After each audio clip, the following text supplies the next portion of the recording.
Hey everyone, Alex here. Forgive my voice and my face again. I'm still recovering from jaw surgery, as you can tell. But I wanted to get you this video about something called coarticulation. Have you ever thought while learning English that all the words people say run together and you can't tell where one word ends and the next begins? Well, that's coarticulation. It's the term for what happens when we prepare our speech for the next sound while we're saying a different sound. I'm going to give you some tips on how to practice your listening for coarticulated speech and how you can do it yourself to sound more like a native. First of all, you're going to want to listen for pauses.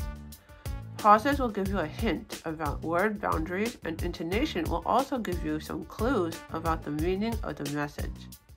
Here's an example where the pause really helps you understand the context. Nobody in the whole wide world truly understands, and that makes you incredibly frustrated.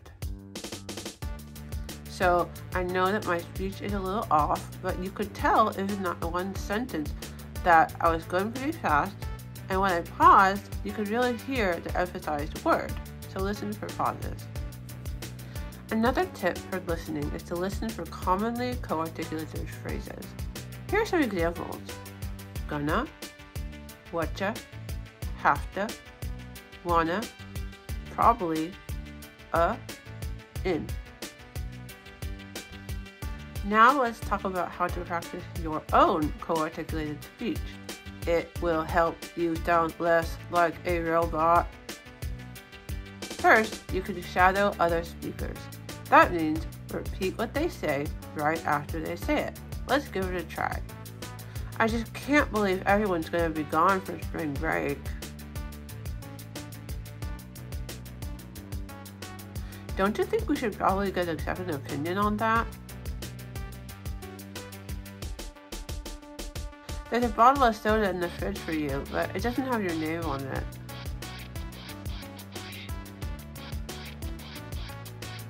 I'll let you know what I'm thinking about Friday night in a couple of hours.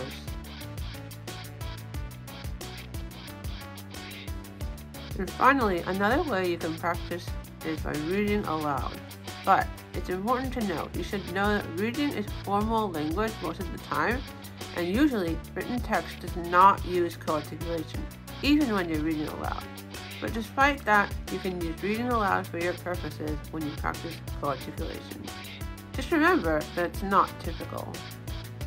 Here's an excerpt from a book called No No Boy that I'm reading. I'll read it with coarticulated speech. 2 weeks after his 25th birthday, Ichiro got off a bus at 2nd and Main in Seattle. He'd been gone for 4 years, 2 in camp and 2 in prison. Walking down the street that autumn morning with a small black suitcase, he felt like an intruder in a world to which he had no claim. It was just enough that he should feel this way, for of his own free will he had stood before the judge and said that he would not go in the army.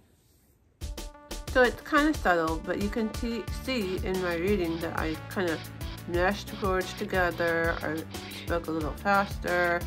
And if you listen again, you'll see that sometimes the sounds themselves will anticipate the next sound.